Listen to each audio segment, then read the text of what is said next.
Bekas Ketua Setiausaha Sulit kepada Muhyiddin Yassin, Marzuki Mohamad, menafikan dakwaan bahawa pengurusi Perikatan Nasional itu tidak berbincang dengan Majlis Tertinggi Gabungan sebelum menolak cadangan penubuhan Kerajaan Perpaduan selepas PRU15.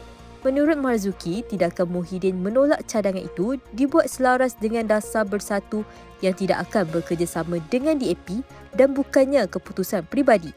Katanya turut bersama Muhyiddin dalam sesi menghadap Yang di-Pertuan Agong pada ketika itu ialah Presiden PAS Abdul Hadi Awang yang juga berkongsi dasar sama untuk tidak bekerjasama dengan DAP. Dalam pada itu, Marzuki berkata keputusan menolak Kerajaan Perpaduan itu terbukti tepat apabila PM mencatat kemenangan besar dalam PRN 2023 dengan menguasai 4 negeri iaitu Kelantan, Terengganu, Kedah dan Perlis selain hampir menawan Selangor. Marzuki turut menyifatkan keputusan Muhyiddin dan Hadi sebagai satu ijtihad politik yang betul sambil menyindir segelintir ahli parti yang menurutnya terlalu gairah mahu kembali menjadi kerajaan. Azurin Zainal, FMT.